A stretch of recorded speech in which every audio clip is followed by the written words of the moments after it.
Hello. What's up, Mike? What's up, Hoppy? We are actually recording. So like 5 years ago, I would have waited for like an official like opening intro where I would read off of a script. But now I just begin to show randomly. So what's going on, Mike Calta? You are on Hoppe Hour.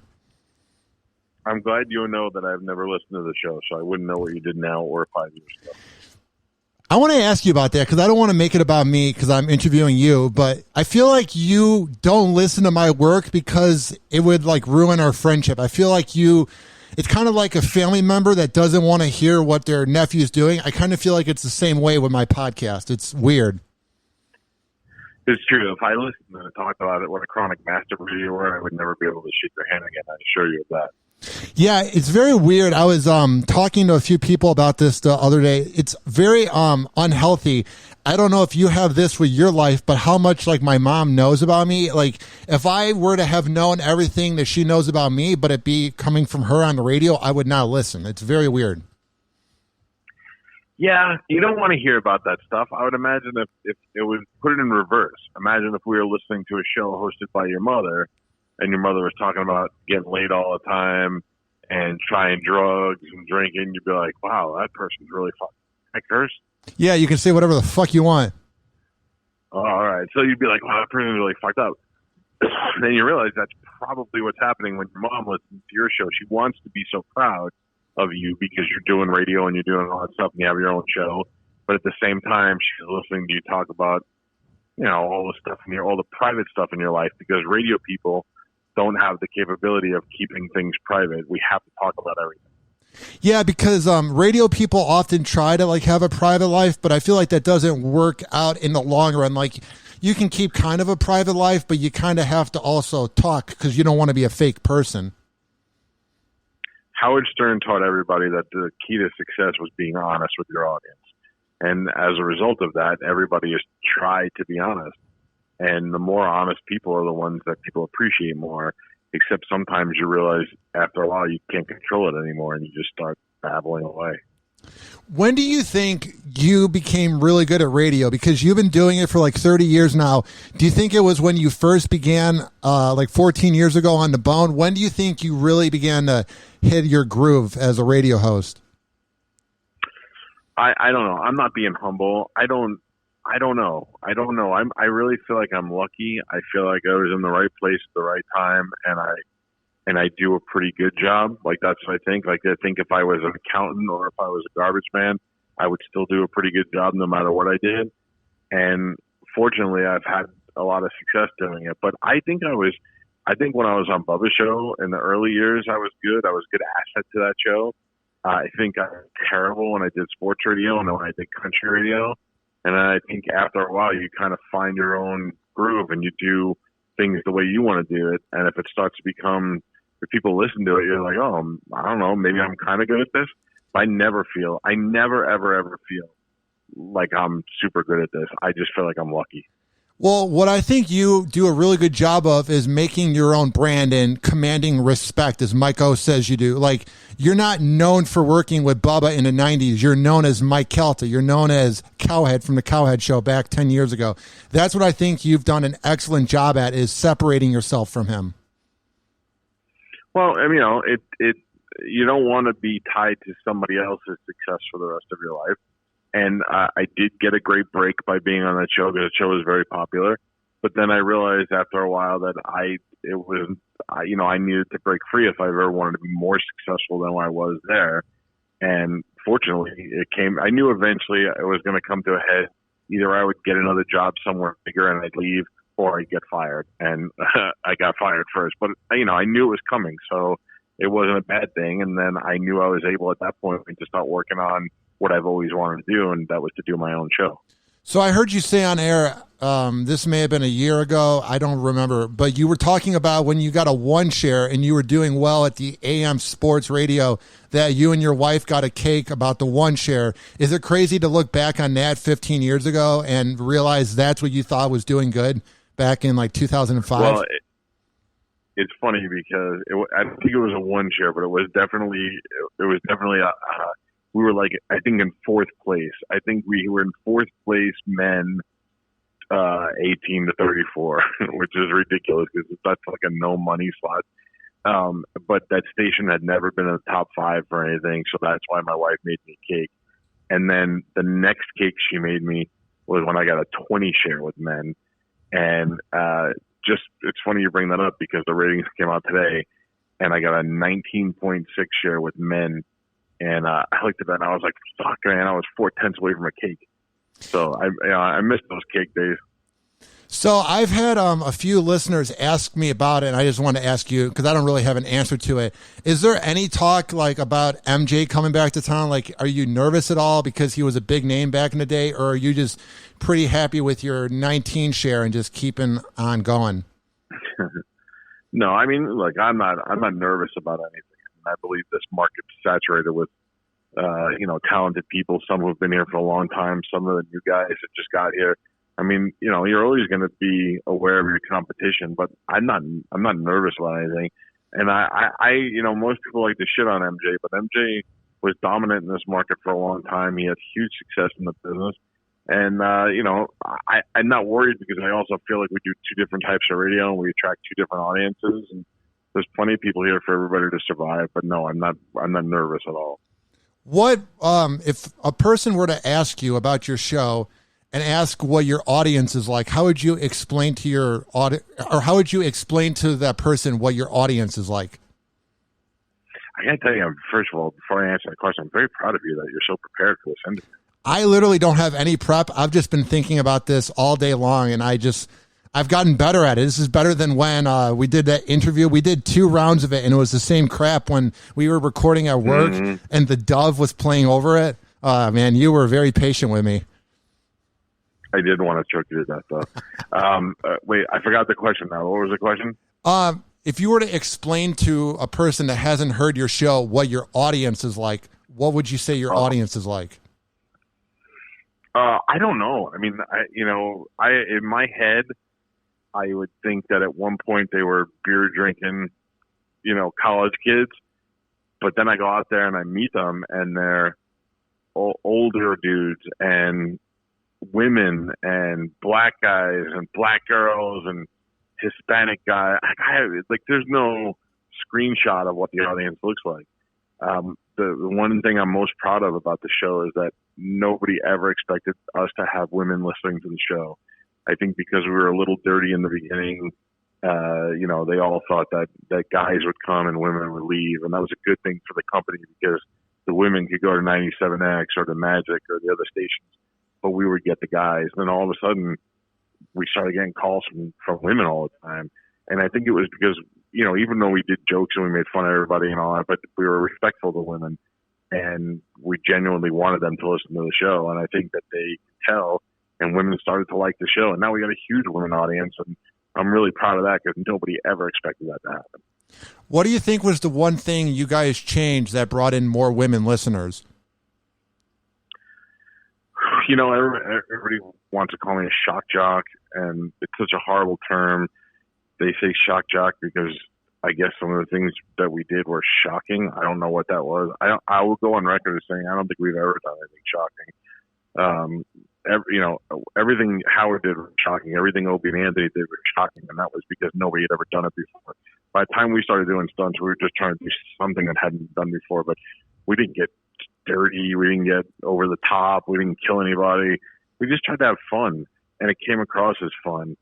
And I think that women driving home from work want to have fun just as much as men driving home from work or going to work, whatever slot we were on. And, also I knew that women were out there, so I catered to them a little bit. Like when we had tickets to give away for a country concert or a top 40 concert, I knew if there was a guy that didn't want them, there would be a woman that would want them. And I think that may have brought women over in the beginning to listen to the show, and then the show itself kept them to stick around, which I think was great. Speaking of games that you guys play, I've had listeners think that Sporkle is fake, and I can say, because I've been there, Sporkle is not fake. Why do you think a person would assume that Sporkle is fake? I don't know. I've never heard that before. I can tell you that Sporkle, for those of you who don't know, it's an online game. It's an app. It's just a trivia thing that the trivia question is submitted, I think, by listeners or by viewers or whatever. And years ago, we started playing on the air just to see who was smarter than each other in the room. Then it turned into, once a week, once a day, I don't know. And then we buried it at 6:30 in the morning because we wanted to get it out of the way, and because people liked it, but we didn't want to have to do it all the time. And so we buried it at 6:30, and now it's become like a staple of the show. Like, it's a show starter. We play it early in the morning, and then we fight with each other over it, and there's strict, big time competition. I don't know why are people saying it's fake? What's fake about it? Well, I've just had people ask, like, if you guys have the answers and one person chooses to win that day, sort of like the fake prank call version of The Bone, I guess. I don't know. Oh, no. I can tell you that if it was fake, there's no fucking way I'd let Galvin beat me as many times as he's beaten me since the quarantine. The year totals would be dominant. Galvin would have like 79 wins, and I'd have like 132. Like, I would be just behind doubling him every year. And this year he's beating me, and it's pissed me off. The only thing that makes me want to get back in the studio is the fact that I'm losing in Sporkle because I have a little bit of a delay, so he's a hair ahead of me and it's making him win. No, it's definitely not fake, and I'm to the point where when we're back in the studio, I'm willing to put money down on it just to show him that I'm smarter than he is. What is your relationship like with Galvin? It's great, I think. Probably one of the better relationships I have in my life because he doesn't need shit from me. We talk for 4 hours every day, then hardly talk after that. And I don't mean that in a bad way. I mean, like, we text a lot, but we hardly get on the phone. The only time we get on the phone is if something's wrong or if we want to discuss something, an idea about work or something. But other than that, we are just like casual friends, but also really tight at the same time. I don't know if that makes sense. I mean, we were with each other for 20 hours a week, and I think on the weekends we don't spend any time together so that we could not get sick of each other. But at the same time, every once in a while he'll come over to my house or we'll have a dinner or something like that. But we do have a great relationship. And the entire time we worked together, we've had 4 fights, and all of those fights have lasted through. Galvin does a really good job of being your co-host. Like, he never tries to like talk over you. You know what I mean? Yeah, because look, here's the thing. This is the chemistry that works there. Galvin is the funniest person I've ever met, like non-comedian person. He's the funniest radio guy. He's also the meanest guy at the same time. He's the quickest, and he makes me laugh every day. And I am not insecure, so I want him to be as funny as he can be every day. He just makes the show better. He doesn't make me look bad. He makes the show look better. So I don't mind that everybody goes, man, that Mike Calta show is great because Galvin's so funny. That's a compliment to the whole show, and that's what I want. And at the same time, Galvin has no interest in being the host of the show. He's happy just being the funny guy. So neither one of us, we're both so happy in our roles that's why it works out really well. Do you think everybody right now is bringing enough to the show, or is there a person that's lacking? I have a feeling that you feel like somebody's lacking. Oh, no, I don't. I'm just doing a Mike Calta impersonation where I ask really tough things, because that's what every time I've observed you ask really intense things. I'm just asking you. Yeah. See, the problem, though, with that is I don't care. I'll say it. I honestly think everybody could bring more to the show. And there are times where we all get lazy, including me. And I think that we can all do more to keep the important thing is you don't want to get the show boring. You don't want to play redneck bingo every day. You don't want to do the same shit every day other than your normal benchmarks. And I think everybody should be coming to the table with ideas to make the show better. Galvin is the best at that. He brings the most ideas to the table. He brings the production to the table. He does most of that. And Gio brings guests to the show. And, Joe does the TV stuff. And Spanish really produces the show, keeps it all together. And Carmen is just so naturally Carmen that she's just her being her every day, whether you love her or hate her, never changes. She brings herself to the show. I know it's hard to explain if you've never heard her before, but sometimes she's dumb, sometimes she's smart. All the time it's real. So if the one day she comes to work and she's going to cry that day, or if she's going to come to work and talk about how she's so much better than us about stuff, we never know what to expect from her. So she's perfect the way she is. But we could all do more, including me. What is your favorite Carmen memory? My favorite what? Carmen memory over the years, if it's her getting drunk on a cruise or her going crazy on the show, what's like the one memory of Carmen that comes to your mind? Oh, man, there's so many. I mean, Carmen's butthole tattoo is probably one of the best things that she's ever done, not just because we got to see her butthole, but because it's known everywhere. I mean, every comedian that comes in, every celebrity is like, which one of these girls has the butthole tattoo? You know, it's been one of the best things she's ever done for the show. Yeah, she's very open on the show, too. I feel like a lot of people look down on her because she's very open, but I feel like that's what makes her, and that's why she fits in so well on your show. Yeah, it's funny when you say that is because people look down and people call her stupid, or I love when guys are like, oh, she'd be pretty hot if she didn't bang black guys. People have actually said that to her on Twitter or on social media. And the funny thing is that she wouldn't talk to half these guys who are insulting her, and she's having the best life. She's 20-something years old. She makes great money. She's also got a college degree. She's having a fun job every day. She eats tacos when the fuck she wants. She's got the best life, so she doesn't give a shit what you think about her. So I get a lot of hate from the Bone listeners.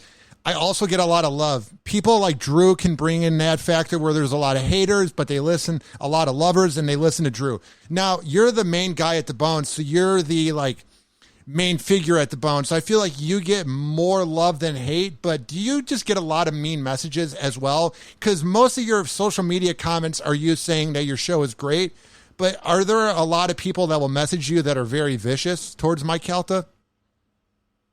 No, I mean, I'll be honest, when the whole when Bubba was around and all his jerk-off fans would attack me, that's when most of the hate would happen. But even a lot of those guys are now fans of the show. They listen to the show all the time.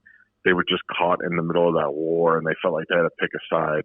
But I get so many of those guys that go, oh, I was so embarrassed. I used to have a Bubba Army sticker on my car, and now I listen to you guys every day. I don't care. I mean, I get it. I've had guys come up to me and say, you know, I'm sorry you blocked me on Twitter and I said some dumb shit. And I go, I don't care. As long as you didn't insult my kids, or you could even insult my kids because you don't know them, but as long as you didn't put pictures of my kids up or do something that's unforgivable, I don't give a shit what you said about me. I'm in that job. I'm used to this shit. So, I don't really get a lot of hate now. I had a argument with a woman earlier today. I was kind of half joking, but she said to me she was very disappointed because she thinks I voted for Trump. She doesn't know the truth, but she goes, I'm very disappointed to find out you're a Trump guy. And I wrote back, that's cool because I don't give a shit what you voted for or what you think, Karen. And she wrote back, oh, Karen, you didn't have to insult me. I was like, oh, relax. Just busting your balls. When people say things like that to me, that annoys me the most. I'm disappointed in you. Fuck you. You don't know me. You don't know anything about me. You know about a guy who's on the radio. Be disappointed about. Do you like my radio show? Is it funny getting you to work? That should be all you care about. Now, do your kids listen to your show, or is it a little too raunchy? No, I don't. I don't think it's raunchy at all. I mean, there are times I'll make specific jokes just to be funny, but I don't think it's raunchy. But my son's 14. He doesn't want to listen. He may listen for the 5 minutes it takes him to get to school in the morning, but I don't really think he gives a shit about it yet. My daughter loves hearing me on the radio. She's the raunchy one. That kid's got a mouth on her. So I always tell everybody, my dad took me to the movie theater to see Porky's in the 80s when it was in the theater. I don't even know do you even know what Porky's is? I know what it is. I just have not seen it. You should watch that movie, Hoppe. That's a funny fucking movie.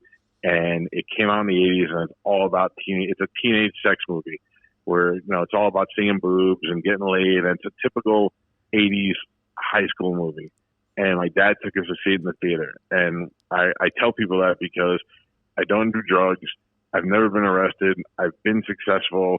It just goes to show you that seeing titties and hearing curse words when you're a kid does not produce a bad human being. Well, I think there's this weird thing that parents do. I'm not a parent, so I can't really say, but it seems like for me growing up, my dad was so against me watching Family Guy and so against me listening to Opie and Anthony and Howard, and it almost made me rebel more where I wanted to listen or watch because my dad didn't want me to. And I feel like if or when I'm a parent, I'm going to let my kids watch pretty much what they want, because then it'll be lame that dad wants to watch it and then they're not going to want to watch it. Because if you keep putting up a fight against watching Peter Griffin, the kid's going to want to watch it. So when I was a kid, my mom and dad died of diabetes when she was really young, and my mom never wanted us to have diabetes because it was in our family. So when we were kids, we could never have sugar cereals like everybody else is eating, like all the good Frosted Flakes and all that shit. And we had to eat like puffed rice from a bag. We had the worst shit cereal, and we never had candy in the house or any of that stuff, and it sucked because when you're a kid, those are the things you want. And yet we still grow up to be fat. And my kids, it's like goddamn Willy Wonka in here. We have candy left over from Halloween 2 years ago. We have I have 3 jars of candy in my kitchen that they never touch. It's around them all the time, and I got 2 of the skinniest little kids you'll ever see. It's a matter of if you take it away from them and tell them they can't have it, they're going to want it even more. And when you tell them it's there, try it and see what you think of it. Then they try it, and they're like, I don't need it all the time. I don't know. Why was your dad against Family Guy? He was really religious, so he didn't like that they made fun of Jesus, and he thought it was offensive. But also, my dad used to record every single episode of Married with Children in the 80s, and like 15 years ago, I found all the VHSs in our attic, and I began watching it when he would go to bed. And I'll never forget, one time he walked in and he saw me watching it, and he like freaked out that I found the tapes, and then he threw them out. So there was this whole thing growing up where I just wanted to rebel and watch every Adult Swim show or South Park or whatever just because he didn't want to. And now I don't really like Family Guy. I don't think it's that funny. But he was watching Married with Children like when nobody was around? Yeah, when it was first on in like the 80s and 90s. He would tape it on VHS. Because it was hilarious, and he wanted to watch it, but he felt guilty because he was religious. He felt like he was doing something wrong. Yeah, that, I mean, God bless his heart, but there's a lot of daddy issues that come from that, but that's just a whole nother topic, so. It's very weird, Mike. You still have dad issues, you think? I'm getting better with the seeking approval of you and Olivero and Galvin, but there's definitely a little bit of that left where like last Monday when we were doing the rock and roll segment and I was playing a few of the wrong songs or playing songs that you didn't want me to. And like you guys are just making fun of me. And then like Galvin had to send me a text in the afternoon because he could probably feel that I felt bad. And Spanish said everything was okay. It was definitely like some of it lingers where like I need approval and I can't take a joke. So that's something I'm working on is like not being so uptight. Because Ben Swig had a talk with me about that on Miggs and Swig on Saturday about like kind of like relaxing. Yeah, you listen. If it's one thing I can tell you, and I think I could speak for Galvin, especially Galvin.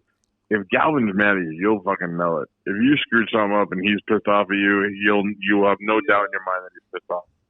If I'm pissed off at you on the air, you can almost guarantee I'm not really that mad. Like if you fuck something up, I'm gonna yell at you on the air because I'm in the moment, and it's also funnier to yell at you than it is to just go, "I know we do." But the truth is that very little shit bothers me, especially something like that. Because when I run the board, I fuck the board up every day. Every day after doing this for 30 years, I still screw it up. So I can get mad at somebody else for making a dumb mistake. But who cares? I think the one time you were really mad at me was when I went up to Chicago during Irma and I missed your cruise, and you were sorry, I'm recording this off my phone. Sorry about that sound effect. You were like, "Oh yeah, she looks really sick, Hoppe. Fuck you," or something. I forget what you said. You may not have said "fuck you," but I forget how you worded it. But you pretty much said "don't talk to me," and then you like unfriended me on social media. It was the most Mike Calta thing ever. It was hilarious. That pissed me off because I went to Cox and I said, like, when I first was in radio and I had no money and I was trying to find my way, I always wanted to be included in stuff and I always wanted to do stuff, but I knew I didn't have any money to go, and it wasn't my job to be there. And I wanted somebody to, I wanted to walk in and say, "Hey, Hoppe, we should take care of Hoppe. He should go. He does a lot for the show. He does a lot for the station." And then I did that, and then you were like, "Fuck you, I'm taking Friday to Chicago." Man, I'll never forget. I was sitting in the living room of the house I grew up in, and it said that you sent me a Snapchat, and I'm like, "Oh, you're probably just saying I hope you have a safe trip or whatever." And it was like the most Mike Calta message ever. And I remember I was like, "Oh, I probably made a wrong decision," but I was in denial. So then I was like, "Oh, he's being mean." And then like 10 months later, I was like, oh, I get where Mike was coming from. Yeah, I mean, that also comes with being young, and I'm not the kind of guy who's like going to be, like, fuck him, he screwed up, I'm never going to talk to him again. I also tend to, stuff like that, I tend to blow off after a couple of months. Don't get me wrong, there's people in my life who have fucked me over. I don't consider that fucking me over. You just didn't do anything for yourself.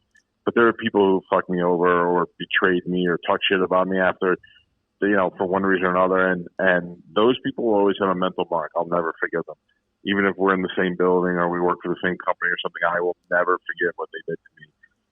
But that's very rare. You know what I mean? Most of the time I just get over shit in a couple of weeks. But, there's a couple of people who if I was never anything but good to you and you turned against me, I'll remember that. And one day you'll come back to me and you'll need something and I'll tell you to fuck off. Now, do you ever think about the legacy you're leaving on Tampa radio? Never. I feel uncomfortable when you even say something like that. And I don't mean it from a humble point of view at all. When you were saying the other day that I was the king of Tampa radio, I want to vomit when I hear that. I don't believe that whatsoever. I feel like this job is good for a while, and there'll be a time where it's probably not so good. And I've had a fortunate run of things being good, but I don't consider myself. I don't think in my mind, when the show is over, and 10 years after it's over, hopefully there'll be a couple of people who'll be like, "Oh, remember that show?" That's all I care about. I don't care about a legacy or any of that bullshit. Is that from life humbling you, or were you like that the whole time? Wait, say it again? You broke up. Would you say that attitude of being humble has been you the whole time, or did life humble you? No. I'm sure I've learned lessons over the years. There were times I probably thought I was the king of radio, and but I know the reality of it. I know how lucky people are to have jobs these days. I know how lucky we are to have success, and that success isn't always going to be here. So I would say I was definitely humbled over the years. Now, Mike, for people that have not, wait, first, before I close the show, I wanted to ask you this. Are you going to ever write a book? No, I don't. I mean, here's the thing is I tell stories every day on the radio and on podcasts, and, there's more entertaining ways than writing a book. I feel like people who write books are, if you're Howard had 3 books in them, and, those first 2 books are filled with stories that were, I didn't read the third one yet. So, but those first 2 books are filled with the greatest stories, and, all these guys in radio that wrote books. It's like Bankow wrote a book. Who gives a fuck about that guy, except for him? They're ego projects. I'm going to write a book about myself. Why? Who gives a shit about you? If somebody didn't write a book about you first, nobody gives a shit. But you just have to write a book about yourself. Plus, you don't ever want to have the thing where you can buy your book originally for $18.99 and then you can buy it for like 99 cents on Amazon or on eBay. You never want to reach that level of not being relevant. If I did write a book, like if I felt like I do feel like I have good stories. If I did write a book, or if I talked them into a show and did like a vlog or something, I'd be fine just giving them away for 99 cents or for $1 or whatever, for free or whatever it is. I'd be much rather be like, hey, story time with Mike on a podcast, than I would be like, to read this book about what it was like to be a poor kid in Staten Island. So, I would be like, who gives a fuck about this guy's life? We all got problems. Now, Mike, for people that have not heard your show yet, how can they listen to the Mike Calta show? Who cares? If you haven't found it yet, then you're probably listening to something else. Don't start listening now. Wow, I like that attitude. Mike Calta, thank you for coming on Hoppe Hour. Oh, Hoppe, this was way less painful than I thought it was going to be. Thank you. I know you're going to go on air and say that it was pretty average tomorrow morning, and I am completely fine with that. No, all right. So I'll say it officially here first before I say it on the air. I said before that you were very prepared for the show, and you said that you didn't have anything prepared, which to me means even more, because that shows how far you've come, that you could just sit down and do an interview on the fly just about the things that are in your head. Yeah, it comes from listening to you and Howard, because I feel like when you come with too much prep, you're focusing on the prep and you're not having a conversation with somebody. That's the absolute truth. When you're talking to somebody and you say, "What was your childhood like?" and they say, "Well, I used to be an ice cream man when I was a kid," and you're like, "Hold on, I got a fucking question. Tom Arnold was an ice cream man," and then you start thinking about that, and that's where your head should go. It should be like, "Great, after ice cream man, what did you do?" You should be prepared to talk about what they just fucking said to you. How often do you listen to some of those like radio interviews that are like 7 minutes long if you just hear it randomly and you're like, man, why aren't they just being human? I don't listen to a lot of anything. I used to listen to Howard religiously, and it's not my thing anymore. I don't listen very much. I don't really listen to a lot of stuff now. I don't even listen to, I know how talented Joe Rogan is, but I don't listen to Joe Rogan. I mean, a lot of my friends have podcasts. I don't listen to any of that stuff. I just don't have a lot of time. When you have kids, you run out of time real quick.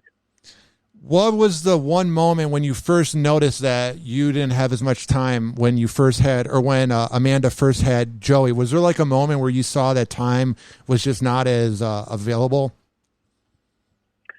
So when my wife first had my first son, I kind of felt like, well, your job is to take care of the kid and my job is to work. So I can go spend as much time as I want to at work because it's her job to take care of the kid. And then I realized quickly that it's not her job. We're both parents, and not only should I be doing some of this stuff, but I should want to do it. And then as my son got older, all I wanted to do was spend time with him. So I started to want to do less like weekend trips and pitbull toddler shows and shit like that, and more time to stay home and hang out with him, especially as he got older. So, you realize those things as you mature. Now with my other kid, with my daughter, all I want to do is hang out with her. She's the most fun thing ever. So, how was your time with your son at the Bucks game? It was great. I mean, look, the Bartolers were nice enough to give me tickets to their suite. And it was a game, where you had Tom Brady going against Aaron Rodgers. So to take my son to his first Bucks game at a 50-yard line suite that was fully catered in air conditioning and watch two of the greatest quarterbacks ever play each other. I mean, those kind of moments last forever. So it was a great opportunity. I want to ask you too, because you've been in Tampa radio for so long. What is it about the Rays that is so hateable? The front office and I'm rooting for the team. It'd be cool if they won. But what is it that the Rays have done wrong where there's that huge disconnect with the Rays and all of Tampa Bay? I feel the same way, by the way. I do hope they win. Good for them, and it's a good representation of Tampa, and certainly with the Lightning winning, it'll be great for Tampa Bay. But we really tried to become Rays fans, in 2007, 2008. And I'm talking about like when I first got to the Bone, because I did an endorsement for the Rays when I worked for Clear Channel, and they were the home of the Rays, and so everybody over there was all Rays. And then when I went to the Bone, I didn't do the endorsement, but I was still a supporter of the team, and we gave away tickets. And I used to always want to get players on the air, and they would never give us any players out on the air. It's a long story, but we had a run in with them about bringing players. Like they brought Clear Channel all the great, infield players, and then they brought us all like backup pitchers, and we were like, what the fuck is this? It started then, and then the whole thing with the stadium and threatening to move, and they were going to leave, and they don't want to move the stadium to an area where people can actually get to the games and go to the games. They want to leave it in St. Pete because they don't want to pay for a new stadium. Management doesn't want to pay for anything. So they would rather entertain the idea of moving it to another city than they would actually putting some money and investing into it, like Jeff Minnick did with the Lightning, like George Steinbrenner has done with the Yankees and the Tampa Yankees. I mean, they have to give a little bit back to the city, and they haven't done that. And really, they haven't wanted to partner with they haven't wanted to partner with the city and the fans of the Rays. So fuck you, then you're on your own. Then when you're in the World Series and only a quarter of the town really gives a shit about you, that's what you get. Yeah, I just think it's so weird. I live like 4 to 5 minutes from the Trop, and when I tell you that there's no excitement in the neighborhood and there are no raise up signs, it is very bizarre. No, it's especially when you come from Chicago And, the town has been so crazy for a team that have been losers for so long with the Cubs. And, the idea that when they became winners, it was such a big deal because you guys have supported a losing team for so long. And to have another team across town that also is successful, it must be hard for you to believe it when you come here to know that there's a stadium and a team, and the team's in the World Series, and most people don't give a shit.